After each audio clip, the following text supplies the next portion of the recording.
अस्सलाम वालेकुम नाजरीन, मैं हूं हारून रफ़ीक और आप देख रहे हैं होशियारियां। दोस्तों, बारिश की आवाज़ बहुत मध्यम होती है, लेकिन जब वो चीज़ों को भिगो देती है तो उनमें से ज़िंदगी की रमक फूट पड़ती है। वो ज़िंदगी बख्श होती है। तूफ़ान की आवाज़ बहुत बुलंद होती है, लेकिन वो चीज़ों को बर्बाद कर देता है। बारिश एक दलील की तरह है। जब आप दलील अच्छी देते हैं तो न सिर्फ वो ज़हनों को मुअत्तर कर देती है, बल्कि आपकी बात समझ भी आती है। लेकिन जब आवाज़ें ऊंची हो जाती हैं तूफ़ान की तरह, तो वो दोस्तियों को, मोहब्बतों को, मुरव्वतों को, साथ को बर्बाद करके रख देती हैं। इसलिए अपने दलाइल को अजीम करें और आवाज़ को मध्यम रखें। आइए इसी पैगाम के साथ शुरू करते हैं आज का शो। आपको लेके चलते हैं पुलिस स्टेशन में और देखते हैं वहाँ क्या हालात हैं। हालात इतने अच्छे तो नहीं लग रहे भाई, थाना तो बिल्कुल खाली है आज। कहाँ हैं भाई सब लोग? क्यों ही तुसी DIG हो की हो आई असल गल पता कि साहब हुणे छुट्टी ते गए आ। क्या हुआ साहब को? उन्हां दा पर्दा डिग पिया जी। घर का? नहीं अख दा। यार अल्लाह माफ करे, वो क्यों गिर गया? वो कहते IG साहब आए सन, उन्हें सलूट मारिया खिंच के। जी। अच्छा, इसे क्यों पकड़ रखा है? ये मुंडा बहुत खतरनाक है, ਇਹਦਾ ਪਿਓ ਛੱਡ के गया ਇਹਨੂੰ। क्यों, क्या किया इसने? ਇਹ ਵਾਲ नहीं कटाਉਂदा। वो कहते थाने वाले सही जहमत कर दे। अच्छा, हजामत का वर्ड आपको पता है ना कि इसलिए भी इस्तेमाल किया जाता है कि अगर आपके पैसे बहुत ज्यादा चले जाएं। अब तो खैर ये इस्तेमाल इतना नहीं होता। पिछले दिनों एक शायर जो फौत हो गए हैं, उन्होंने बड़ी खूबसूरत बात की। वो सिख थे, महेंद्र सिंह बेदी। इस्लाम के बारे में और हुजूर सल्लल्लाहु अलैहि वसल्लम के बारे में बड़े अच्छे अशआर लिखा करते थे। उनका शेर था, इश्क हो जाए किसी से कोई चारा तो नहीं, सिर्फ मुस्लिम का मोहम्मद पे इजारा तो नहीं। तो रहमत लिल आलमीन है। जी बेशक। तो वो कहा करते थे कि सिख बेचारे मेरे जो भाई हैं, उनका प्रॉब्लम ये है कि वो ये मुहावरा सारी जिंदगी नहीं बोल सकते कि मैंने रात को दोस्तों के साथ रमी खेला और मेरी हजामत हो गई। पिछे जब एक शायर दुनिया तो चले गया, तो ही शायर तबीयत रखते हो। जी जी। गोपी चंद गालबन में। गोपी चंद नारंग। हाँ, नारंग पाकिस्तानी थे, वो बहुत बड़ा एसेट थे हमारा। हमारा प्रॉब्लम ये है कि यहाँ पर लोगों को अपनी अजमत का यकीन दिलाने के लिए मरना पड़ता है। हम लोगों का बड़ा ये मसला है कि कब्र पे जाके हजारों फूल रख देते हैं, लेकिन जिंदगी में जाके एक फूल पेश नहीं करते। जख्मा दे मरम रखनी चाहिए, फूल तो बाद दी गल है। मर जाने के बाद या किसी की वफात के बाद उसके साथ आप जो मजीद ताज़ियत करते रहे उसको कोई फायदा नहीं। अच्छा, अगर किसी को जख्म ना हो तो मेरा आप दोनों से ये सवाल है कि फिर क्या करें? वो एक मिसाल बनी है। तो वो हमारी हजामत कर रहे हैं। देखो, जिनी देर को दुख दसेगा नहीं, कितना पता लग जाना। बात ये, बहुत से लोग ऐसे होते हैं जो अपनी मुश्किल का, मजबूरी का, परेशानी का इजहार लोगों से जाके नहीं करते, बल्कि अपनी सफ़ेद पोशी में ज़िंदगी गुजारते हैं। ऐसे लोगों के पास ख़ास तौर पे जाना चाहिए। और आपको पता है कि एक ऐसा तबका है लोगों का जो चाहें भी तो आके आपको अपना दुख नहीं सुना सकते, उनकी जाके मदद करनी चाहिए। पता है वो कौन सा तबका है? कौन सा? वो लोग हैं जो जेलों में पड़े हैं। किसी का 10,000 रुपये जुर्माना है, किसी का 5,000 है, किसी का 20,000 है, किसी का 25,000 है। उनके पास वो पैसे नहीं है, वो गरीब लोग हैं। तू टोटल करके ना लिख के तो जा उठे। अच्छा, यहाँ पे एक चीज का और ख्याल रखना चाहिए कि जेलों में जो लोग बंद होते हैं, अकेले वो ही सफर नहीं कर रहे होते, उनके साथ उनका पूरा खानदान जी हाँ, भी सफर कर रहा होता। ये तो गल ठीक है, महंगाई ने तो लक तोड़ता है, यकीन करो। लेकिन तुम्हें मुबारक हो, तुम्हें तो कहना ही नहीं चाहिए महंगाई ने तुम्हारी कमर तोड़ दी है। कहेगा तनख्वाह बढ़ गई। देखो, जिनकी तनख्वाह 40,000 से कम है, उन्हें 2,000 रुपया मिल रहा है। 2,000? जी जी। ये कितना बन गया जी? 2,000। चलो कोई गल नहीं, जे माड़े दिन नहीं ना रहे जी जी ते जांदे ये भी नहीं। देखो, डॉलर फिर थले नहीं आउण दिया। मैं कहना मेरे हथ एक बारी डॉलर आ जाए ना, जी जी, मैं इन्ने छत्तर माने थे मुर्गा बना देना। अच्छा, डॉलर कहेगा मैनू छाड़ दो, मैं रिहाल हाँ। चोपू समझदारी की बातें तो बहुत करता है, लेकिन इसके पास जब भी ये सीट आती है, इसके पास केसेस बहुत छोटे छोटे नौयत के आते हैं। ना जी, ऐतकी ते केस बहुत बड़ा आ गया, मैं तो सिर फड़ लिया। क्या केस? एक ताजर आ, ओदा मुंडा हो गया गवाह। ओह, मैं अपने 2 मुलाजम भेजे सिविल च उथे, ठीक, एज बेट्स। 2 दिन बाद ही वो भी गवाह हो गए। फिर मेरा एक भणवैया आवारा जिहा, अच्छा, ओदी मैं ड्यूटी लाई है। ठीक है, मैं कहा जरा रैकी कर जी। दूजे दिन ही ਉਹਦਾ ਵੀ ਨਹੀਂ ਪਤਾ ਲੱਗਣ ਦਿਆ। ਹੁਣ मैं पुलिस वाले 2 अपने मुलाजम भेजे, एक ਨੂੰ वर्दी च ते एक ਨੂੰ मैं सिविल। अब सही किया तुमने। मैं ये काम कर दिता ना, प्रमोशन हो गई हो। वैसे जो 3 अगवा करवाए उस पर डिमोशन भी हो सकता है। लेकिन कोशिश करो ये जो टाइम तुम्हें मिला है ना इसमें तुम ये सीट पक्की कर लो। ਇਹ ਇਨਸ਼ਾਅੱਲਾ ਹੋਏਗੀ। अच्छा ਸਾਹਬ ਹੁਣ ਇੱਥੇ ਹੀ ਖਲੋਏਗਾ ਮੇਰੇ ਕੋਲ। ਤੂੰ ਰਿਸ਼ਤੇਦਾਰਾਂ ਦੀ ਨਹੀਂ ਮੰਨੀ ਨਾ, ਇਹਨਾਂ ਦੀ ਤਾਂ ਜ਼ਰੂਰ ਮੰਨੇਗੀ ਨਾ। ਕੀ ਹੋਇਆ ਓਏ, ਕੀ ਰੌਲਾ ਕੀ ਆ? ਬਾਜੀ ਤੁਸੀਂ ਵੀ ਇੱਥੇ ਆ ਜਾਓ, ਆ ਕੁਰਸੀ ਉਰੇ ਕਰ ਲਓ। ਅੱਜ ਬੰਦਾ ਕੋਈ ਨਹੀਂਗਾ, ਅੱਜ ਤੁਸੀਂ ਕਰਨਾ ਥਾਣੇ ਦਾ ਕੰਮ ਕੁਮ ਹੈ। ਕੀ ਰੌਲਾ ਕੀ ਆ ਵੀ? ਸਰ ਜੀ ਮੈਂ ਇਹਨੂੰ ਰੱਖਣਾ ਹੀ ਨਹੀਂ। ਚਲੋ ਠੀਕ ਹੈ, ਜਾਓ ਤੁਸੀਂ ਫਿਰ। ਸਰ ਜੀ ਇੰਜ ਦੀ ਤੁਹਾਨੂੰ ਲੱਭ ਜਾਵੇ ਤੁਸੀਂ ਦੂਜੇ ਦਿਨ ਛੱਡ ਦਿਓ। ਨਹੀਂ ਓਏ ਕਾਕਾ, ਕੀ ਕਹਿੰਦੀ ਕੀ ਆ? ਜ਼ੁਲਮ ਦੀ ਇੰਤਹਾ ਕਰਦੀ ਹੈ। ਅੱਛਾ ਜੀ, ਪਰਚਾ ਉਹਨਾਂ ਨੂੰ ਲਿਖਾਉਣਾ ਤੁਸੀਂ? ਮੇਰਾ ਤੇ ਸਬਰ ਹੀ ਪੈਣਾ ਹੈ। ਬਾਜੀ ਠਹਿਰ ਜਾਓ, ਤੁਹਾਡਾ ਸਾਰਾ ਸਬਰ ਥਾਣੇ ਤੇ ਨਾ ਪੈ ਜਾਏ ਕਿਤੇ। ਸਰ ਜੀ ਨੱਕੂ ਚਣੇ ਚਬਾਈ ਖੜੀ ਹੈ। ਇਹ ਤੁਹਾਡੇ ਨੱਕ ਤੋਂ ਲੱਗ ਵੀ ਰਿਹਾ। ਅੱਛਾ ਵੀ ਰਸ਼ੀਦ ਬੰਦਿਆ, ਮੇਰਾ ਤੇ ਸਬਰ ਹੀ ਪੈਣਾ ਹੈ। ਲੇਕਿਨ ਇਹਦਾ ਨਾਂ ਤੇ ਸਾਬਰ ਆ। ਮੈਂ ਇਹਦੀ ਗੱਲ ਨਹੀਂ ਕਰ ਰਹੀ। और जिन्हें रिश्ता कराया मैं तो उनकी कर रही हूं। ये वैसे वाकई बहुत बड़ी हिम्मत का काम है। मियाँ बीवी की लड़ाई तो होनी होती, ਆਹ कभी ना कभी तो चपकलेश नोक झोंक हो जाती। ਉਹ ਘਰ 'ਚ ਦੋ ਭਾਂਡੇ ਹੋਣ ਖੜਕਦੇ ਹੀ ਆ ਫਿਰ। मियाँ बीवी की तो आपस में सुलह हो जाती है, लेकिन जिस रिश्तेदार ने रिश्ता करवाया होता है उससे उनकी सुलह कभी दोनों की नहीं होती। ਓਏ ਉਹਨੂੰ ਐਸੇ ਇਸ ਨਵੇਂ ਡਿਜ਼ਾਈਨ 'ਚ ਗਾਲਾਂ ਪੈਂਦੀਆਂ। ਕੀ ਕੀਤਾ ਕੀ ਜੀ ਇਹਨਾਂ ਨੇ? ਸਰ ਜੀ ਇਹਨੇ ਮੇਰੀ ਜ਼ਿੰਦਗੀ ਨੂੰ ਜਹੰਨਮ ਬਣਾ ਛੱਡਿਆ ਹੈ। अच्छा भी नजीर बंदिया, मेरा ते सबर ही पैना है। ਇਹ ਹੁਣ ਨਜ਼ੀਰ ਕੌਣ ਆ? सर जी जिन्हें पहली बारी इनकी फोटो वहाई ਮੇਰਾ ਖਿਆਲ ਤੂੰ ਪੂਰੇ ਮਹੱਲੇ ਨੂੰ ਵਿਆਹ ਦਾ ਕਿਹਾ ਸੀ। और जब आपने फोटो देखी तो आपको पसंद आई थी? नहीं जी, मैं पूरी वेखी किदों, क्यों? मैं तो शर्मा के नस गई सा। ਉਹ ਥੋੜੀ ਜੀ ਹੋਰ ਨੱਸਦੀ ਤੇ ਤੇਰੀ ਜਾਨ ਤੇ ਛੁੱਟ ਜਾਂਦੀ। ਸਰ ਜੀ ਮੈਂ ਤੁਹਾਨੂੰ ਕੀ ਦੱਸਾਂ ਮੈਂ ਤੁਹਾਨੂੰ। ਖੁਦਾ ਦਾ ਵਾਸਤਾ ਕੁਛ ਦੱਸ ਦੇ। ਕਿੱਥੇ ਨੇ ਚੌਕੀਆਂ, ਕਿੱਥੇ ਨੇ ਥਾਣੇ, ਕਿੱਥੇ ਵੇ ਕਾਨੂੰਨ? ਭਾਜੀ ਆ ਥਾਣਾ, ਆ ਕਾਨੂੰਨ, ਆ ਹਵਾਲਾਤ, ਕਿੱਥੇ ਜਾਣਾ?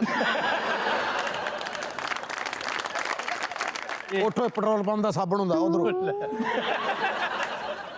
ਤੁਹਾਡੇ ਤੋਂ ਪਹਿਲੇ ਜਿਹੜਾ ਐਸਐਚਓ ਬੜਾ ਖੈਮੇ ਵਰਗਾ ਹੁੰਦਾ ਸੀ, ਉਹ ਵੱਡੇ ਸਾਹਿਬ ਆ ਮੇਰੇ। ਮੈਂ ਰਿਪੋर्ट दर्ज के आज चौथा दिन है मेरा, लगता जिगर नहीं लभ रहा, मेरा बेटा नहीं लभ रहा। ओ अच्छा, आप वो साहब हैं जिनका बेटा गुम हुआ है। अगवा होया जी, ਇਨਵੈਸਟੀਗੇਸ਼ਨ ਹੋ ਰਹੀ ਹੈ ਜੀ। सनतकारां दे बच्चे अगवा उड़ गए ते फिर मैं पूछांगा ना भी किथे है चौकियां, किथे वे कानून, किथे वे थाना। अच्छा आपका बेटा किडनैप हुआ है तो कोई कॉल आई है आपको तावान वगैरह के लिए? आ रही है कौला, आ रही ने, पैसे मांग रहे ने। कितने पैसे मांगे उन्होंने? 50,000 रुपया मांग रहे ने भैया। ये तो बहुत कम मांग रहे हैं।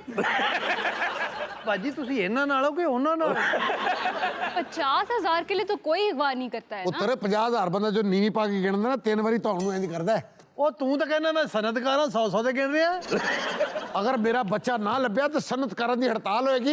ये जानते नहीं अशरफ केक नूं? आपका नाम अशरफ केक है? हाँ जी। क्या बनाते हैं आप? मोटरसाइकिल दी केक वेखी है। अच्छा केक बनाते हैं। और केक नहीं बनाते सर, ਉਹਦੇ ਉੱਤੇ केक ਚੜੀ ਹੁੰਦੀ ਨਾ ਰਬੜ ਦੀ।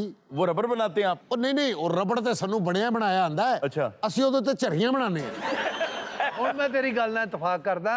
50 ਜ਼ਿਆਦਾ ਮੰਗ ਰਿਹਾ ਕੇਕ ਸਾਹਿਬ। ਕਿਆ ਜ਼ਿਆਦਾ ਹੈ, ਤੁਸੀਂ ਬਾਜੀ ਉਹਨਾਂ ਨੂੰ ਖਰਚਾ ਦੇਵੋ, ਘਰ ਜਾਣ। ਲੇਕਿਨ ਉਹ ਲਾਤ ਤੋਂ ਕੋਈ ਕਿਹੜੀ ਬਾਜੀ? मेरा ते ਆਪਣਾ ਦਾ सबर- ਆਪਣਾ ਕੇਸ ਆ। अच्छा देखो मेरी बात सुनो, फर्स्ट कम फर्स्ट सर्व, ठीक है? तुम पहले उनकी बात सुनो। ਭਾਈ ਤੂੰ ਅਜੇ ਤੱਕ ਗੱਲ नहीं ਦੱਸੀ, ਮੈਨੂੰ ਇਹ नहीं समझ। बताओ जरा क्या जुल्म कर दिए? ਸਰ ਦੁਨੀਆ ਤੇ ਕਿਸੇ ਬੰਦੇ ਨਾਲ ਉਹ ਨਹੀਂ ਹੋਣੀ ਜੋ ਇਹ ਮੇਰੇ ਨਾਲ ਕਰਦੀ ਹੈ। तू बड़ा चिड़चिड़ ना कर, मसला दस। ਇਹ ਥਾਣੇ 'ਚ ਬੰਦਾ ਕੋਈ ਨਹੀਂ, ਆਉ ਨਾ ਹੋਵੇ ਤੈਨੂੰ ਸਪੈਨ ਚਪੇੜਾ ਮਾਰੇ ਅੱਜ। ਭਾਜੀ ਕੁਛ ਕਰੋ, ਫਰਦੌਸ ਨੂੰ ਚਪੇੜਾ ਪੈ ਰਹੀਆਂ ਹੋਣਗੀਆਂ। फिरदौस कौन है? ਮੇਰੇ ਬੇਟੇ ਦਾ ਨਾਂ ਹੈ ਜੀ। ਉਹ ਮੈਨੂੰ ਕਿਹੜਾ ਕਿ ਤੁਸੀਂ ਘੁੰਮਣ ਘੇਰੇ 'ਚ ਪਾਇਆ? ਸਰ ਮੈਂ ਥੱਕਾ ਟੁੱਟਾ ਘਰਾਂ ਨਾ। ਇਹ ਥੱਕੇ ਟੁੱਟੇ ਸਾਰੇ ਆਉਂਦੇ, ਬਾਹਰੋਂ ਕੋਈ ਕਟਵਾ ਕੇ ਵੀ ਆਉਂਦਾ। आखिर शायद मेरा ते सबर ही पैना है। ਹੁਣ ਪਾਕੁਰ ਸ਼ਾਇਦ ਕੌਣ ਏ? जिन्हें मेरे प्यो नु कहा सी जगह दी टेंशन ना ले, जंज मेरे घर पा दे। ਹਲੋ ਜੀ। ਹੋਰ ਕੀ ਤੈਨੂੰ ਤੰਗੀ ਆ? ਮੈਂ ਜਦੋਂ ਘਰ ਆਣਾ ਸਾਹਿਬ ਜੀ ਤੇ ਮੇਰੇ ਢਿੱਡ 'ਚ ਪੈਂਦੀ ਖੋ। अच्छा ये बताएं जुल्म क्या करती है? ਸਰ ਜੀ ਰੋਟੀ ਨਹੀਂ ਦਿੰਦੀ, अच्छा अगर वो आपको खाना बना के देती है ना, कभी भी देती है। ਕभी भी नहीं देती। बात सुने, अगर बीवी खाना बना के दे तो उसका एहसान है, वरना उसकी ये जिम्मेदारी नहीं। औरत की जिम्मेदारी है आपकी औलाद की अच्छी परवरिश करे, आपके खानदान से अच्छा सलूक करे, खाना पका के देना, घर की छत, ये सब आपकी जिम्मेदारी है। नान नफका किसे कहते हैं, वो आपने देना है। ਭਾਜੀ ਅਗਰ ਰੋਟੀ ਨਹੀਂ ਦਿੰਦੀ ਤੁਸੀਂ ਕੀ ਖਾਂਦੇ ਹੋ? ਸਰ ਜੀ ਮੈਂ ਬਦਾਮ ਬਦੂਮ ਖਾ ਕੇ ਗੁਜ਼ਾਰਾ ਕਰ ਲੈਣਾ। ਮਾਸ਼ਾਅੱਲਾ, ਬਦਾਮ ਖਾਂਦੇ ਰਹੇ ਹੋ? ਤਦੇ ਹੀ ਮੂੰਹ ਗਲੈਰੀ ਵਰਗਾ ਹੋ ਗਿਆ। सर जी इन्हू जरा मैनर्स नहीं है, खाना किवें खाईदा है। अच्छा, पचाकियां मार मार खाना खांदा है। बहुत से लोगों को याद होती है, वो खाना खाते साथ बैकग्राउंड म्यूजिक भी एक वो ठक ठक ठक। ਕਾਕਾ ਮੈਂ ਤੁਹਾਡਾ ਫੈਸਲਾ ਮੁਕਾਦਾ। ਤੂੰ ਰੋਟੀ ਬਾਹਰੋਂ ਖਾ ਕੇ ਆਇਆ ਕਰ। ਨਹੀਂ ਬਲਕਿ ਬਾਹਰ ਹੀ ਖਾਵੇ ਕਰੇ, ਜਿਹੜੀ ਮੈਂ ਖਾਦੀ ਹੁੰਦੀ ਮੇਰੀ ਵੀ ਬਾਹਰ ਆ ਰਹੀ। ਅੱਛਾ ਬਾਜੀ ਗੱਲ ਪਤਾ ਕੀ ਆ, ਤੁਸੀਂ ਹੁਣ ਘਰ ਜਾਓ, ਇਹ ਨਿੱਕੀਆਂ ਨਿੱਕੀਆਂ ਗੱਲਾਂ ਤੋਂ ਘਰ ਨਹੀਂ ਬਰਬਾਦ ਕਰੀਦੇ। ਬਿਲਕੁਲ ਕਾਕਾ ਤੂੰ ਵੀ ਨਾ ਆਪਣਾ ਪਚਕ ਤੇ ਥੋੜੀ ਜਿਹੀ ਤਵੱਜੋ ਦੇ। उठो उठ मेरी बहन। ये इसको साफ साफ बता दें, ये तुम्हारी बीवी की जिम्मेदारी नहीं है कि तुम्हें खाना दे। ਨਾਲੇ ਵਿਚਾਰੇ ਨੇ ਕਿੰਨਾ ਖਾਣਾ ਦਾ, ਇੱਕ ਟੁਕੜਾ ਖਿੜਕੀ ਜਲਾ ਦੇ ਕਰ, ਜਦੋਂ ਆਵੇ ਖਾ ਲੇ। ਚੱਲ ਉੱਠ ਚੱਲ ਹੁਣ ਅੱਗੋਂ ਤੋਂ ਮੈਂ ਤੈਨੂੰ ਦੱਸਾਂ। ਇਹ ਹੁਣ ਜਿੱਦਾਂ ਮਾਰ ਰਹੀ ਹੈ ਨਾ, ਸਵੇਰੇ ਸਕੂਲੇ ਜਾਏਗਾ। ਉਹ ਪੁੱਤਰ ਜੇ ਤੂੰ ਥੱਕ ਗਿਆ ਤੇ ਤੂੰ ਇੱਥੇ 5 ਮਿੰਟ ਬਹਿ ਜਾ, ਮੈਂ ਤੇਰੀ ਜਗ੍ਹਾ ਤੇ ਖਲੋ ਜਾਣਾ। और बैठ जाओ भाई, तुम क्यों ਬਹਿ ਜਾ ਮੁੰਡਿਆ ਬਹਿ ਜਾ। ਅੱਗੇ ਲੱਗ ਤੁਹਾਡੀ ਐਸੀ ਦੀ ਤੈਸੀ ਤੁਸੀਂ ਜਿਹੜੇ ਸਾਡੇ ਹੱਥ ਨਹੀਂ ਆਉਣਾ ਸੀ। ਕੌਣ ਹੈ? ਸਰ ਜੀ ਇਹ ਉਹ ਗੈਂਗ ਆ ਜੀ, ਰੈੱਡ ਕਾਰ ਜਿਹੜਾ ਗੈਂਗ ਆ, ਅਗਵਾ ਬਰਾਇਤਵਾਨ ਵਾਲਾ। ਭਲਾ ਹੋ ਓਏ ਜਾਏਗਾ। ਮੇਰਾ ਫਰਦੌਸ ਕਿੱਥੇ ਜਾ ਜ਼ਾਲਮੋ, ਕਿੱਥੇ ਫਰਦੌਸ? ਇੱਕ ਮਿੰਟ, ਤੈਨੂੰ ਫਰਦੌਸ ਦਾ ਵੀ ਦੱਸਾਂਗੇ, ਆਲੀਆ ਦਾ, ਨਗਮਾ ਦਾ। और सर सानू माफ कर दियो, ਅਸੀਂ ਜਿਹੜੇ ਬੰਦੇ ਫੜੇ ਅਸੀਂ ਛੱਡ ਵੀ ਦਿੱਤੇ। ਉਹਨਾਂ ਦੀਆਂ ਚਾਦਰਾਂ ਤੋਂ ਲੱਗਦਾ ਇਹਨਾਂ ਨੇ ਕੋਈ 200 ਲੈ ਕੇ ਬੰਦੇ ਚ। ਇਧਰ ਆ। हाँ जी बस, हाँ जी। ਚੱਦਰ ਤੂੰ ਇੰਜ ਮੋਢਿਆਂ ਤੇ ਪਾਈ, ਮੈਂ ਬੱਕੀ ਘੋੜੀ ਤੇਰੀ ਸੀ। ਇੱਥੇ ਬਹਿ ਜਾ, ਮਿਰਦੇ ਨੂੰ ਤੀਰ ਸਪਲਾਈ ਕਰਦਾ ਤੂੰ। ਆਫ ਕਰ ਦੇ ਸਾਹਿਬ। ਉਹ ਮਾਫ ਉੱਥੇ ਤੈਨੂੰ ਮਾਫੀ ਨਹੀਂ ਲੱਗੀ ਹੈ। इस वक्त मुझे ये बताओ कि तुम्हारे काबू में कितने लोग हैं? ਮੇਰੀ ਆਪਣੀ ਔਲਾਦ ਮੇਰੇ ਕਾਬੂ 'ਚ ਨਹੀਂ ਸਾਹਿਬ। तुम बताओ कितने अफराद हैं? 4 ਭਰਾ 2 ਭੈਣਾਂ ਇੱਕ ਬਿਮਾਰ ਮਾਂ, ਟੋਟਲ ਅਸੀਂ 7 ਅਫਰਾਦ ਆ ਜੀ। ਬੰਦੇ ਕਿਹੜੇ ਕਿਹੜੇ ਫੜੇ ਆ ਔਰ ਕਿੰਨੇ ਕਿੰਨੇ ਪੈਸੇ ਲਏ ਆ, ਕਿਤੇ ਜ਼ੁਲਮ ਕੀਤਾ, ਕਿਸੇ ਦੀ ਲੱਤ ਬਾਂਹ ਤੋੜੀ, ਕਤਲ ਕੀਤਾ ਕਿਸੇ ਨੇ, ਆਪੇ ਹੀ ਦੱਸ ਦਿਓ। ਸਾਹਿਬ ਬਹਾਦਰ, ਜਿੰਨੀ ਮਹਿੰਗਾਈ ਹੈ ਨਾ, ਪੈਸੇ ਕੋਈ ਨਹੀਂ ਜੇ ਦਿੰਦਾ। ਇਹ ਆਖਰੀ ਮੁੰਡਾ ਵੀ 10 ਲੀਟਰ ਪੈਟਰੋਲ ਤੇ ਛੱਡਿਆ ਜੀ।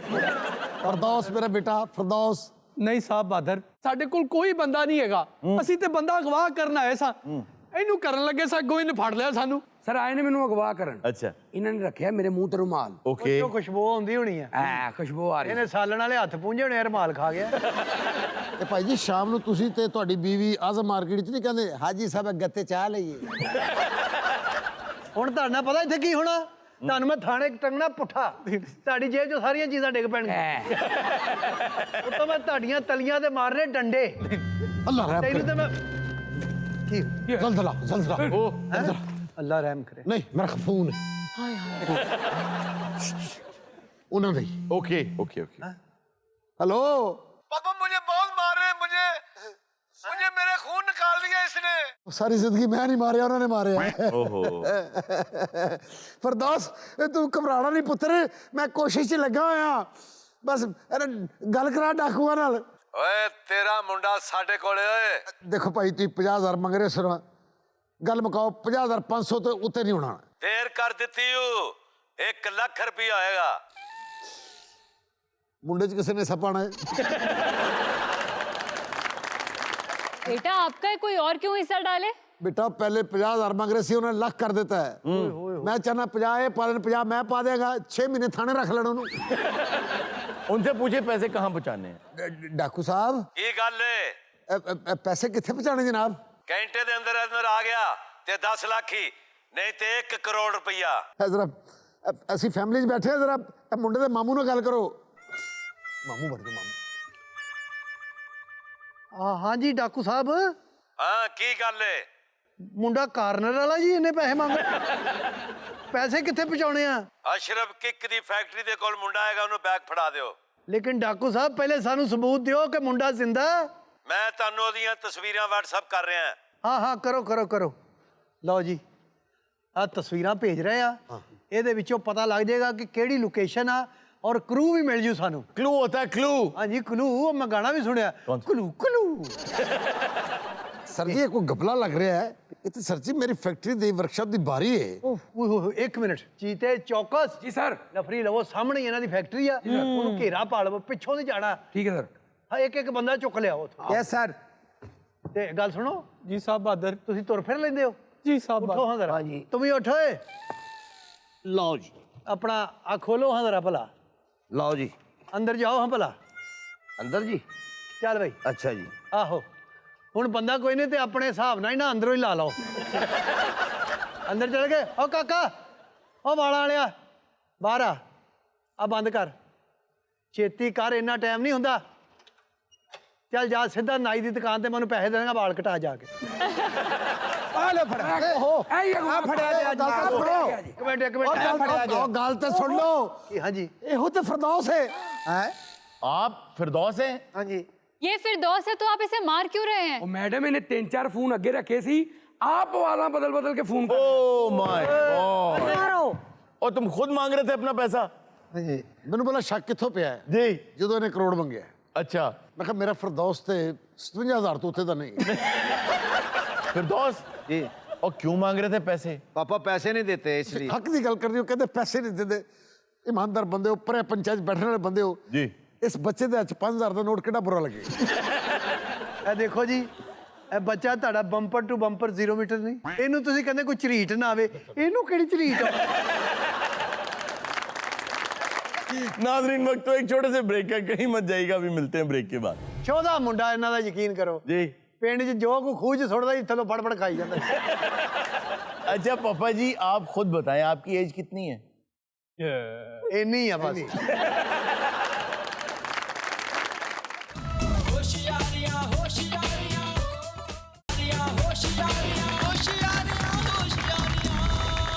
वेलकम बैक नाज़रीन। जी इरजाज क्या खबर है आपके पास? खबर है कि 104 घंटे बाद कुएं में गिरने वाले बच्चे को जिंदा बचा लिया गया। बच गया जी। उस बच्चे ने दीवार का सहारा लेके बहुत वक्त वहां गुजारा और रेस्क्यू वर्कर्स आए जिनको बच्चा निकालने में बहुत दिक्कत पेश आई। खैर 104 घंटे में बच्चा निकाल लिया गया।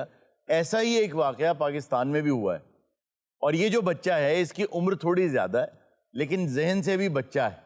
ये भी कुएं में गिर गया था और रेस्क्यू वर्कर्स ने बहुत घंटों की मेहनत के बाद उस बच्चे को बचा लिया। अच्छा, जो रेस्क्यू वर्कर्स हैं वो असल में सही सैल्यूट के हकदार हैं। वो हमारे अनसंग हीरोज हैं। एग्जैक्टली लेकिन एक और बात है, अनसंग सिर्फ यहाँ पे हैं। अगर आप अमेरिका, यूके, यूरोप में चले जाएं तो जब बच्चे बड़े हो रहे होते हैं ना, वो लुकअप करते हैं कि मैं कभी फायर फाइटर बन जाऊं। वो हीरोज हैं उनके। इवन उन्होंने अपने फायर फाइटर्स और रेस्क्यू वर्कर्स पे पूरे पूरे सीरीज बनाए हुए हैं और यहाँ पर ऐसा कोई सोच भी नहीं सकता। मुझे एक बहुत शानदार फिल्म याद आ गई, बैकड्राफ्ट। बहुत ही अच्छी फिल्म है फायर फाइटर्स के हवाले से। और आपने देखा होगा कि जब ट्विन टावर्स गिरे तो उसमें कितने फायर फाइटर्स थे जिन्होंने अपनी जान पे खेल के, कई तो जान की बाजी हार गए लेकिन लोगों को बचाया उसमें। अच्छा, मुआशरे को ये सोचना चाहिए कि असल में ऐसे लोग होते हैं जो सोसाइटी को सोसाइटी बनाते हैं। जी बिल्कुल, जब आप हमदर्दी करते हैं, मोहब्बत करते हैं, प्यार करते हैं तो फिर पता चलता है। देखिए इस वक्त पाकिस्तान खास तौर पे जिन हालात से गुजर रहा है, उन हालात में तो एक धागा तक जो है वो भी पाकिस्तान के लिए बहुत जरूरी है। अगर जिंदगी में कभी जन्नत कमानी है आपने, किसी की मदद करके, किसी से प्यार करके, तो आप सिर्फ इतना करें कि इस वक्त जो लोग हैं ना उनकी माशी मदद करें। जो मालिकान इस वक्त टीवी देख रहे हैं, मैं उनसे ये दरख्वास्त कर रहा हूँ, खुदा के लिए आप जिन पेज पे आपने लोगों को रखा था, अब वो पेज जो हैं वो इन्फ्लेशन की वजह से, अगर आप किसी को 20,000 रुपए दे रहे थे तो वो 10,000 रह गया है। बिल्कुल, कम से कम उनकी पे के अंदर इन्फ्लेशन को एडजस्ट कर दें। एग्जैक्टली। और कोविड के दिनों में जिन लोगों की जॉब्स गई थी उन्हें अभी तक जॉब्स भी नहीं मिली। ऐसे कितने केसेस हैं? जी आपकी बात बिल्कुल दुरुस्त है। बच्चे ने भी कटना कि नहीं गा भी हाली ਇਹ ਜਨਾਬ ਬੜੀ ਸੋਹਣੀ ਗੱਲ ਕੀਤੀ ਵੀ ਜਿਹੜੇ ਖਿਦਮਤ ਕਰਨ ਵਾਲੇ ਲੋਕ ਉਹ ਜੰਤੀ ਹੁੰਦੇ ਨੇ। जी जी ਜੰਤੀ ਵੇਖਣਾ ਚਾਹੁੰਦੇ ਹੋ? ਇੱਕ ਇਹ ਜੰਤੀ, ਇੱਕ ਉਹ ਜੰਤੀ, ਮੂੰਹ ਤੋਂ ਨਹੀਂ ਲੱਗਦੇ। ਅੰਮੇ ਨੇ ਜੰਤੀਆਂ ਵਾਲਾ ਕੀਤਾ ਕਿ ਸਾਡਾ ਬੱਚਾ ਬਾਹਰ ਕੱਢ ਕੇ ਲੈ। देखो जी ਇਹ ਵੀ ਤੇ ਜੰਤੀ ਹੈ ਨਾ ਜਿਨ੍ਹਾਂ ਨੇ ਇਹ ਬੱਚਾ ਜੰਮਿਆ। ये बच्चा है? हाँ जी, आ बच्चा। अच्छा मैं समझा ये वो कुआं है जिसमें बच्चा गिरा है। ਇਹ ਬੱਚਾ ਜਦੋਂ ਡਿੱਗਿਆ जी जी 3-4 ਖੂਹ ਨਾਲ ਹੋਰ ਬਣ ਗਏ। आप इसके वालिद हैं? मैं जी नहीं नहीं, मैं हो उससे बात ना माफी दे, ऐसे बच्चे का कोई रिस्क लेंदा। जी क्या उम्र है आपके बेटे की? ਉਮਰ ਤਾਂ ਕੋਈ ਥੋੜੀ ਜਿਹੀ ਹੈ। ਇਹ ਨਹੀਂ ਲਾਡਲਾ ਬੱਚਾ। ਇਹਨਾਂ ਨੇ ਸ਼ਨਾਖਤ ਮੇਰਾ ਪੁੱਤਰ ਆ ਕਿ ਤੇਰਾ ਹੈ? ਤੇਰਾ ਹੀ ਤਾਂ ਫੇ ਕੱਢ ਲੈਂਦਾ। ਅੱਛਾ ਤੂੰ ਕੱਢ ਲੈ ਤਾਂ ਹੁਣ ਤੇਰਾ ਹੋ ਗਿਆ। ਨਿੱਕਾ ਜਿਹਾ ਤੇ ਮੇਰਾ ਨਿਆਣਾ ਹੈ, ਮਸਾਂ 8-9 ਸਾਲ ਦੀ ਤੇ ਉਮਰ ਹੈ। ਬੀਬੀ ਇਹ ਮਸਾਂ 8-9 ਸਾਲ ਦਾ ਨਹੀਂ 8-9 ਮੰਨਦਾ ਵਾ। ਇਹ ਜਦੋਂ 18 ਸਾਲ ਦਾ ਹੋਇਆ ਨਾ ਤੇ ਮਹੱਲੇ 'ਚ 19 ਵੀ ਹੋ ਜਾਣੀ ਜੇ। ਮੇਰਾ ਲਾਡਲਾ ਪੁੱਤਰ ਲਾਡਾ ਨਾ ਪਾਲਿਆ, ਮੇਰੇ ਕੋ ਬਹੁਤਾ ਪਲ ਗਿਆ। ਅੰਕਲ ਉਹ ਹਾਥੀ ਜਾ ਰਹੇ ਵੇਖ। नहीं नहीं, हाथी तो खा रहे हैं बेटे। देख रहे हैं इसके आगे कितने सारे पैकेट्स पड़े हुए हैं। इसी तरह लाड प्यार में माँ बाप अपने बच्चों को कम उम्र में ही ओबीस बना देते। ਇਹ ਲਾਡ ਪਿਆਰ ਨਹੀਂ ਅਸੀਂ ਦਿੱਤੇ, ਅਸੀਂ ਲਾਲਚ ਦੇ ਕੇ ਬਾਹਰ ਲਿਆਂਦਾ ਇਹਨੂੰ। ਪੂਰੇ ਇਲਾਕੇ ਨੇ ਤਾੜੀਆਂ ਮਾਰੀਆਂ ਜਦੋਂ ਇਹ ਬੰਦਾ ਵੜਿਆ। अच्छा ਪੱਪੇ ਦੇ ਅੱਬੂ ਕੀ ਤੁਸੀਂ ਇਹਦੀਆਂ ਤਾਰੀਫਾਂ ਕਰੀ ਜਾਣ ਡਏ ਹੋ? ਲੋ ਜਿਹੜਾ ਪੱਪੇ ਦਾ ਆਬੂ ਆ ਆ ਪੱਪਾ ਤੁਸੀਂ ਨਾ ਇਕੱਠਾ ਹੀ ਪਕਾ ਬੈਠੇ ਹੋ ਕਿਤੇ 14 ਮੁੰਡਾ ਇਹਨਾਂ ਦਾ, ਯਕੀਨ ਕਰੋ जी। ਪਿੰਡ 'ਚ ਜੋ ਕੋ ਖੂਹ 'ਚ ਸੁੱਟਦਾ ਇੱਥੇ ਤੋਂ ਫੜ ਫੜ ਖਾਈ ਜਾਂਦਾ। अच्छा पापा जी आप खुद बताएं आपकी एज कितनी है? ਇੰਨੀ ਆ ਬਸ। ਆ ਕੀ ਕਰੀ ਜਾਂਦਾ? ਰੈਸਕਿਊ ਨੂੰ ਆ ਖਵਾ ਕੇ ਤੇ ਬੰਦੇ ਕਢਾਉਂਦਾ ਹੈ, ਦੱਸੋ। नहीं नहीं, उस बच्चे को उन्होंने शेयरिंग की आदत डाली हुई है। ये अच्छी बात है कि उसको पता है कि मैंने खाना सारा खुद ही नहीं खाना, लोगों के साथ शेयर भी करना है। ਇਹ ਤੁਹਾਨੂੰ ਇਹ ਗੱਲ ਦਾ ਤਾਂ ਪਤਾ ਨਹੀਂ ਹੈ क्या? ਇਹ ਗੋਸ਼ਤ ਖਾਣ ਤੋਂ ਪਹਿਲੇ ਜਿੰਨੇ ਪੱਠੇ ਇਹ ਖਵਾਉਂਦਾ ਨਾ ਬੱਕਰੇ ਨੂੰ, अच्छा ਹੋਰ ਤਾਂ ਕੋਈ ਖਵਾਉਂਦਾ ਹੀ ਨਹੀਂ। तो ये क्या उसको खाने के चक्कर में है? ਥੋੜਾ ਜਿਹਾ ਬੱਚਾ ਪਿਆਰਾ ਨਾ, ਉਹ ਇਹਦੀ ਜੈਕਟ ਨੂੰ ਰੈਪਰ ਸਮਝਣ ਡਿਆ, ਇਹਦੇ ਅੰਦਰ ਚਿਪਸ ਹੋਣੇ ਆ। ਲੈ ਇਹ ਉਹ ਹਯਾ ਕਰ, ਓਏ ਆਪਣਾ ਬੱਚਾ ਰੈਸਕਿਊ ਕਰ। ਇਹ ਚਾਚਾ ਮੈਂ ਤੈਨੂੰ ਦੱਸਾਂ ਵੱਡੀ ਦਵੰਡੀ ਤੇ ਵੇਚਦੇ ਇਹਨੂੰ। ਵਾਹ ਵਾਹ, ਜੇ ਤੇਰਾ ਨਹੀਂ 3-4 ਇਦਾਂ ਦੇ ਸੌਦਾ ਹੋਇਆ ਤਾਂ ਉਹ ਕਿੱਥੇ ਵਿਕਦਾ ਹੀ। अच्छा फिर क्या हुआ, आपने कैसे निकाला इसको? ਇੰਜ ਕਰਕੇ ਜਦੋਂ ਇਹਨੂੰ ਬਾਹਰ ਕੱਢਿਆ ਨਾ ਜੀ, ਇਹਨੂੰ ਫੜਿਆ ਸੀ ਇੰਜ। अच्छा ਲੋਕਾਂ ਨੇ ਕਲੈਬ ਕੀਤੀ, ਇਹਨੇ ਇਹਨੂੰ ਛੱਡ ਕੇ ਇਹਨੇ ਵੀ ਕਲੈਬ ਕੀਤੀ, ਫੇਰ ਦੋਵੇਂ ਵਿੱਚ। 104 घंटे अंदर जिंदा कैसे रहा ये? 50 ਪੈਕਟ ਲੈ ਕੇ ਤੇ ਵਿੱਚ ਵੜਿਆ ਸੀ ਤੇ ਜਿੰਦਾ पैकेट लेके अंदर गए थे तुम? ਅੰਕਲ ਮੈਂ ਮੰਗਲ ਤੇ ਮੰਗਲ ਡਿੱਗਣਾ ਹੁੰਦਾ ਹੈ, ਭੀੜ ਨੂੰ ਮੈਂ ਸਾਰਾ ਕੁਝ ਇਕੱਠਾ ਕਰ ਲੈਣਾ। पापा बोल भी सकता है। ये अच्छा खासा बोल सकता है, समझदार आदमी है। ये जानबूझ के ड्रामे कर रहा है। कौन? तुम। ओह ਲੋਕ ਨਾ ਰੈਸਕਿਊ ਵਾਲਿਆਂ ਨਾਲ ਮਜ਼ਾਕ ਵੀ ਬਹੁਤ ਕਰਦੇ ਆ। जी हाँ, 60% कॉल्स जो आती है ना वो सब प्रैंक कॉल्स होते हैं। ਹਾਂ ਜੀ, ਇੱਕ ਬੰਦਾ ਕਹਿੰਦਾ ਜੀ ਗੱਡੀ ਲੈ ਕੇ ਫੌਰੀ ਪਹੁੰਚੋ। अच्छा ਮੈਂ ਕਿਹਾ ਮਸਲਾ, ਕਹਿੰਦਾ ਇੱਥੇ ਆ ਕੇ ਦੱਸਾਂਗੇ। फिर? ਉਹ ਮੈਂ ਗਿਆ, ਕਹਿੰਦਾ ਮੇਰੇ ਭਰਾ ਦੀ ਬਰਾਤ ਜਾਣੀ ਹੈ ਤੇ ਗੱਡੀ ਕੋਈ ਨਹੀਂ ਲੱਭਣੀ। और क्यों क्यों खिला रहे थे? ਯਾਰ ਇਹਨੇ ਮੈਨੂੰ ਬਚਾਇਆ ਨਹੀਂਗਾ। ਮੈਂ ਰੈਸਕਿਊ ਵਾਲਾ, ਤੁਹਾਡਾ ਜਵਾਈ ਆ। ਮੈਨੂੰ अच्छा आपको कैसे शौक पड़ा कि आप रेस्क्यू वर्कर बनेंगे? ਮੈਂ ਸ਼ੁਰੂ ਤੋਂ ਇੰਗਲਿਸ਼ ਫਿਲਮਾਂ ਵੇਖਦਾ, ਮੈਨੂੰ ਰੈਸਕਿਊ ਕਰਨ ਦਾ ਬੜਾ ਸ਼ੌਕ ਸੀ। अच्छा ਬੱਚੇ ਜਦੋਂ ਅਸੀਂ ਕ੍ਰਿਕਟ ਖੇਡਣੀ, जी जी। ਗੇਂਦ ਛੱਪੜ 'ਚ ਡਿੱਗਣੀ ਨਾ, ਤੇ ਮੈਨੂੰ ਕਹਿੰਦਾ ਸੀ ਰੈਸਕਿਊ ਕਰਕੇ ਲਿਆ। ਕਿਤੇ ਬਰਾਤ ਆਉਣੀ ਨਾ, ਉਹ ਪੈਸੇ ਸੁੱਟਣੇ ਠੀਪੇ ਠੂਪੇ, जी जी। ਉਹ ਵੀ ਮੈਂ ਨਾਲ ਹੀ ਤੇ ਰੈਸਕਿਊ ਕਰਦਾ। ਇਹਦਾ ਮਤਲਬ ਤੁਸੀਂ ਗ੍ਰਾਸ ਰੂਟ ਤੋਂ ਸ਼ੁਰੂ ਹੋਏ। आपको कैसे शौक हुआ रेस्क्यू वर्कर बनने का? ਮੇਰੀ ਕਮਾਂਡੋ ਟਾਈਪ ਤਬੀਅਤ ਸੀ ਬਚਪਨ ਦੇ ਵਿੱਚ ਹੀ। मसलन ਮੈਂ ਰਿੰਗ ਕੇ ਚੱਲਦਾ ਸੀ ਬਚਪਨ 'ਚ। 3 ਸਾਲ ਤੈਨੂੰ ਕਾਲਾ ਬਿੱਛੂ ਕਹਿੰਦੇ ਨੇ ਘਰ ਵਾਲੇ। ਮੈਂ ਗਰੀਬ ਖਾਨਦਾਨ ਦਾ ਬੱਚਾ ਸੀ। ਉਹ ਹੁਣ ਕਿਹੜਾ ਤੂੰ ਸਟੇਟ ਬੈਂਕ 'ਚ ਸੌਣਾ? ਆਂਟੀ ਆਪਣੇ ਬੱਚੇ ਨੂੰ ਤੁਸੀਂ ਸਮਝਾਉਂਦੇ ਨਹੀਂਗੇ? ਇਹਦੇ ਲਾਡਾ ਨੇ ਤਾਂ ਖਰਾਬ ਕੀਤਾ। ਹਮਸਾਇਆਂ ਦਾ ਬੰਦਾ ਮਰਿਆ, ਇਹਨੇ ਆ ਕੇ ਇੱਥੇ ਬਲਕੀਸ ਦਾ ਫੱਡਾ ਪਾ ਲਿਆ। क्या? ਵੇ ਹੁਣ ਦਾ ਅੱਬਾ ਮਰ ਗਿਆ, ਸਾਡਾ ਕੋਈ ਜੂੰਦਾ ਫਿਰਨ ਡਿਆ, ਮੈਂ ਅੱਬਾ ਮਾਰਨਾ, ਮੈਂ ਅੱਬਾ ਮਾਰਨਾ। फिर 3 ਕੁ ਦਿਨ ਦਾਤਰੀ ਲੈ ਕੇ ਮੇਰੇ ਪਿੱਛੇ ਫਿਰਦੀ। आपने क्यों दातरी पकड़ ली? ਬੱਚਾ ਜ਼ਿੱਦ 'ਚ ਫੜ ਗਿਆ। ਸਹੀ ਗੱਲ ਹੈ। ਬੱਚੇ ਨੇ ਜ਼ਿੱਦ ਫੜੀ, ਮੈਂ ਕਾੜੇ ਦੀ ਬੱਸ ਫੜੀ, ਮੈਂ ਆਪਣੇ ਤਾਏ ਵਾਲ ਚਲਾ ਗਿਆ। हारून साहब, वैसे ये मेंटालिटी क्यों होती है कि अगर बच्चे नालायक निकल आए तो मर्द सारा ब्लेम माँ पे डाल देता है, और अगर बच्चे लायक निकल आए और फरमाबरदार हो तो कहता है कि ये मेरा क्रेडिट है? पहली बात ये कि बच्चे नालायक नहीं होते, वो डिफरेंटली एबल होते हैं।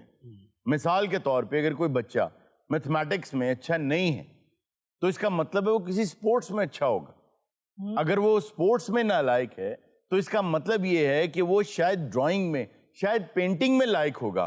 आप वो किस लायक है ये आप फाइंड नहीं कर पाते, और आप चाहते ये हैं कि जो जिंदगी आपने गुजारी, जो आपकी महरूमियां थीं, जो आपकी कमियां थीं, वो बच्चों में दूर करें।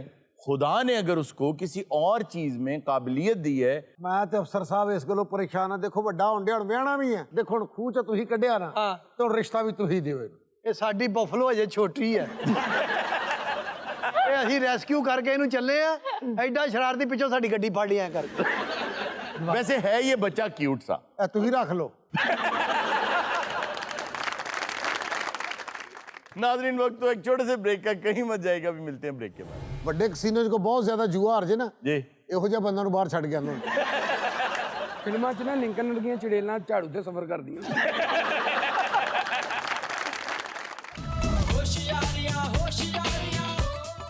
वेलकम बैक नाजरीन। नाजरीन, ब्रेक में हमें ज्वाइन किया टाइम मशीन वाली खातून ने। इस बार टाइम मशीन के जरिए उन्होंने अब्राहम लिंकन को बुला लिया। आइए पहले उनसे पूछते हैं उन्होंने क्यों बुलाया है। अस्सलाम वालेकुम जी। वालेकुम सलाम। Hello Abhi. How are you? I am good, how are you? I am good show. I am good show. ਤੁਹਾਡਾ ਗੁੱਡ ਸ਼ੋ। अच्छा, आपने क्यों बुलाया इब्राहिम लिंकन को? मेरी दोस्त को मैंने कहा कि कोई ऐसा पहलवान बताओ जो कभी कोई लड़ाई ना हारा हो। लेकिन लिंकन ਦਾ ਭਲਵਾਨੀ ਨਾਲ ਕੀ ਲਿੰਕਨ? ਬੇਟਾ ਤਰੀਖ ਪੜ੍ਹੀ ਹੋਵੇ ਤਾਂ ਤੈਨੂੰ ਪਤਾ ਹੋਵੇ, ਤੇਰੇ ਵਰਗੇ ਮੁੰਡੇ ਤਰੀਖਾਂ ਨਹੀਂ ਪੜ੍ਹਦੇ, ਸਿਰਫ ਆਏ ਦਿਨ ਤਰੀਖ ਤੇ ਗਏ ਹੁੰਦੇ। 300 ਤੋਂ ਜ਼ਿਆਦਾ ਮੈਂ ਕੁਸ਼ਤੀਆਂ ਲੜੀਆਂ। अच्छा, पहलवानी ये अपनी चौड़ाई अपने जुस्से की बुनियाद पे नहीं करते थे, ਨਾ ਨਾ ਨਾ, अपने कद की बुनियाद पे। बिल्कुल। ये ऊपर से जो है ना वो पकड़ लेते थे पहलवान को। मरण तो बाद श्रिंग हो गए ना मेरा। अच्छा, अब्राहम लिंकन को सेल्फ टॉट लॉयर क्यों कहा जाता है? उसकी वजह ये ਦੇਖੋ ਲਾਇਰ ਮੈਂ ਖੁਦ ਬਣਿਆ। ਮੈਂ ਇੱਕ ਛੋਟੇ ਜਿਹੇ ਘਰ ਦੇ ਵਿੱਚ ਜਨਮ ਲਿਆ। जी जी ਮੇਰੇ ਬਾਲਦ ਸਾਹਿਬ ਮੋਚੀਆਂ ਦਾ ਕੰਮ ਕਰਦੇ ਸੀਗੇ। जी बिल्कुल। ਕੋਈ ਜੁੱਤੀ ਕਢਾ ਲੈਂਦਾ ਸੀ, ਕੋਈ ਜੁੱਤੀ ਮਾਰ ਦਿੰਦਾ ਸੀ। ਉਹਨੂੰ ਪੈਸੇ ਪੂਸੇ ਤਾਂ ਇੰਨੇ ਹੁੰਦੇ ਕੋਈ। एक मर्तबा ये हुआ कि ये एक जगह तकरीर के लिए खड़े हुए, तो वहां बैठे हुए एक सियासतदान ने, जो किसी बहुत बड़े घराने से ताल्लुक रखता था, उसने एक आवाज कस दी। उसने कहा कि तुम्हारा बाप मेरे बाप के जूते बनाता था। और उन्होंने कहा जी इन साहब ने बिल्कुल ठीक कहा कि मेरे वालिद जूते बनाते थे, इनके भी जूते बनाते थे, इनके वालिद के और इनके वालिद के वालिद के भी बनाते थे। और मैं आज आप सबको बताता हूं कि मैं एक मोची का बेटा हूं और मेरा बाप ऐसे जूते बनाता था कि मैं दावा करता हूं कि पूरे अमेरिका में मेरे बाप जैसे जूते कोई नहीं बनाता। मेरे बाप का बनाया हुआ जूता मैं चैलेंज करता हूं, अगर किसी के पास हो जो टूट गया हो तो मैं आज भी उस जूते को वापस लेने को तैयार हूं। आज भी अगर वो चाहे कि जूता वापस नहीं करा, मुरम्मत करना है, तो मैं अच्छी तरह काम जानता हूं। मेरे बाप के खरीदे हुए जूते आज भी गारंटी में, और ये कह के बैठ गए। वैसे इनकी सारी पॉलिटिकल स्ट्रगल जो है वो है भी अगेंस्ट रेसिज्म के ही। टू बी ऑनेस्ट, इनकी जो सारी स्ट्रगल थी वो वाकईतन अपने इख्तदार के लिए थी, लेकिन बहुत बड़ा स्लोगन स्लेवरी जरूर था उसका। But is he a hero? Yes, he is a hero। ਅਤੇ ਜਿਹੜੀ ਤੁਸੀਂ ਅੰਗਰੇਜ਼ੀ ਬੋਲੀ ਹੈ ਨਾ, ਮੈਨੂੰ ਇਹਦਾ ਤਰਜਮਾ ਵੀ ਦੱਸ ਦੇਣਾ। ਮੈਂ ਅੰਗਰੇਜ਼ੀ ਭੁੱਲ ਗਿਆ, ਜੁਗਤਾਂ ਆ ਗਈਆਂ। अच्छा, इसमें मैं आपकी बात को थोड़ा सा कॉन्टेस्ट करूंगा जी। क्योंकि इनकी जो पॉलिटिकल आइडियोलॉजी थी उसमें एक चीज़ बहुत ज़्यादा इंपॉर्टेंट थी कि ये कहते थे कि कॉन्स्टिट्यूशन से ज़्यादा इंपॉर्टेंट चीज़ है डिक्लेरेशन ऑफ इंडिपेंडेंस, और वो कहता है all man are created equal. देखिए, पॉलिटिकल आइडियोलॉजी लेकर चलना और फिर अपने वादों को पूरा करना या उस पर पूरा उतरना, ये दो मुख्तलिफ चीजें हैं।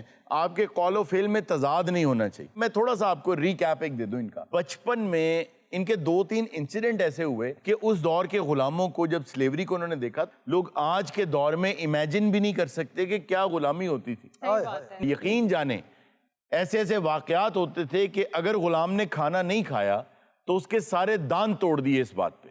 ਆ ਚੋ ਕੇਲੇ ਖਾ ਰਿਹਾ ਵਿਚਾਰ ਅੱਜ ਤਾਂ ਕਹਿੰਦਾ ਨਾ ਮੇਰੇ ਇੰਨੀਆਂ ਫੈਕਟਰੀਆਂ, ਇੰਨੇ ਪਲਾਜ਼ੇ, ਉਦੋਂ ਕਹਿੰਦੇ ਮੇਰਾ 100 ਗੁਲਾਮ ਆ, ਕਹਿੰਦੇ ਮੇਰਾ 150 ਗੁਲਾਮ ਆ। ਬਿਲਕੁਲ ਕਹਿੰਦਾ ਸੀ ਮੈਂ ਗੁਲਾਮਾਬਾਦ रहना।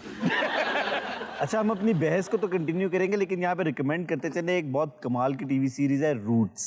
जी हाँ, वो जरूर देखें, आपको गुलामी के बारे में सब कुछ पता चला। मैं बात ये कर रहा था कि जब इन्होंने एक मर्तबा गुलाम बिकते ये हालात देख लिए, तो जो सलीमुल फितरत लोग होते हैं, जो अच्छी फितरत के लोग होते हैं, उन्हें चीजें बहुत असर करती हैं। उसी पर फैज साहब की एक गजल भी है। अच्छा, मुझसे पहली सी मोहब्बत मेरे महबूब न मांग। वाह वाह वाह, वो आज भी सुन के मैं रोना। जी जी, वो उसके अल्फाज सुन के नहीं नहीं, मैडम नूर जान दी आवाज सुन के। बड़ा टारी टैप लिंकन जी। सर, फैज साहब की गजल का इनसे क्या ताल्लुक है? फैज साहब ने जो गज़लें लिखी हैं वो अपना नुक्ता नज़र पेश करने के लिए लिखी हैं सर्टेन हालात के बारे में। बहुत से इंटरनेशनल इश्यूज़ हैं उन्होंने अपनी गज़लों में जिनको उठाया, और इसमें आपने वो देखा होगा, वो कहना ये चाह रहे हैं कि पहले तो मैं ये समझता था कि तुम्हारी जुल्फ़ें, तुम्हारी आंखें, तुम्हारा हुस्न ये इतना दिलकश है कि अगर ये है मेरे पास तो मुझे दुनिया में किसी चीज़ की ज़रूरत नहीं, कोई गम ही नहीं, तुम्हारा गम ही काफ़ी है। लेकिन जब वो कहते हैं ना उसमें, जा बजा बिकते हुए कूचाओ बाजार में जिस्म, खाक में लुथड़े हुए खून में नहलाए हुए, जो ये भी कहता था कि जब मैंने गुलामी देखी तो मैंने फैसला कर लिया कि मुझे गुलामी को खत्म करना है। बट हुआ ये था कि आधे अमेरिका में गुलामी खत्म हो चुकी थी। उसकी वजह ये थी कि चीजें ऑटोमेटिक हो गई थी। जब ये इलेक्शन जीत कर आए तो अपनी पहली तकरीर में ये चाहते तो एक झटके में गुलामी को खत्म करने का ऐलान कर सकते थे, लेकिन इन्होंने जो पहली तकरीर की उसमें इन्होंने कहा कि नहीं, जिन स्टेट्स के अंदर गुलाम हैं मैं उन स्टेट्स को कुछ नहीं कहता, अगर वो मुझ पे हमला ना करें तो मैं भी उन पे हमला नहीं करूँगा। वो अपने निज़ाम को स्टेटस को के तहत चलाते रहें। उसके बाद जंग भी हुई इनकी उन स्टेट्स के साथ, लेकिन फिर भी इन्होंने एंड तक कोशिश की, और आपको कोट एंड कोट इनका वो जुमला भी याद होगा कि अगर यूनियन को जीतने के लिए, इत्तेहाद इत्तेफाक को जीतने के लिए सारे गुलाम आज़ाद करने पड़े कर दूंगा, आधे करने पड़े आधे कर दूंगा, कोई आज़ाद ना करना पड़ा मैं किसी को आज़ाद नहीं करूंगा, लेकिन मैं यूनियन बनाना चाहता हूं। लेकिन मेरा आपसे कंटेस्ट यही है कि इन्होंने बहुत अक्लमंदी से काम लिया। जब तक ये रहे प्रेसिडेंट कत्ल होने से पहले तक, वहाँ तक इन्होंने 13 अमेंडमेंट अपने कॉन्स्टिट्यूशन में पास करवा दी थी, और उसके थ्रू जो है स्लेवरी पूरे अमेरिका से ख़त्म हो गई थी। लेकिन आपको ये भी पता होगा कि इनके तहादियों में भी वो रियासतें थीं जिनमें स्लेवरी थी, उनको इन्होंने कुछ नहीं कहा। ਦੇਖੋ ਸਟੈਪ ਬਾਈ ਸਟੈਪ ਹੁੰਦਾ, ਗਾਉਣ ਵਾਲਾ ਸਟੇਜ ਤੇ ਆ ਕੇ ਇੱਕਦਮ ਤੇ ਨਹੀਂ ਨਾ ਬਈ ਅੰਤਰਾ ਕਹਿ ਦਿੰਦਾ, ਪਹਿਲੇ 27 ਕਹਿਣੀ ਹੁੰਦੀ ਹੈ। ਹਾਂ ਇਦਾਂ ਹੀ ਤੁਸੀਂ ਡਾਂਸਰ ਨੂੰ ਵੇਖ ਲਓ ਵੀ ਕਿਹੜਾ ਆ ਕੇ ਤੇ ਇੰਜ ਇੰਜ ਕਰਨ ਲੱਗ ਪਿਆ, ਜਿੰਜ ਕੱਢੇ, ਉਹਨੇ ਵੀ ਪਹਿਲੇ ਆ ਕੇ ਇੰਜ ਕਰਨਾ ਹੈ, ਇੰਜ ਕਰਨਾ ਹੈ। ਵੱਡੇ ਕਸੀਨੋ 'ਚ ਕੋ ਬਹੁਤ ਜ਼ਿਆਦਾ ਜੂਆ ਹਾਰ ਜੇ ਨਾ ਜੀ, ਇਹੋ ਜਿਹਾ ਬੰਦਾ ਨੂੰ ਬਾਹਰ ਛੱਡ ਗਿਆ ਉਹਨਾਂ ਫਿਲਮਾਂ 'ਚ ਨਾ ਲਿੰਕਨ ਵਰਗੀਆਂ ਚੜੇਲਾਂ ਝਾੜੂ ਤੇ ਸਫ਼ਰ ਕਰਦੀਆਂ। ਇਹ ਲਿੰਕਨ ਨੂੰ ਪਛਾਣ ਲਿਆ ਜੀ। अच्छा ਇਹਦੀ ਸਾਰੀ ਬਰਾਦਰੀ ਜਿਹੜੀ ਜਨਾਬ ਆ ਉਲਟੀ ਟੰਗੀ ਹੁੰਦੀ ਹੈ। लिंकन साहब मैं मादरत चाहता हूँ आपसे।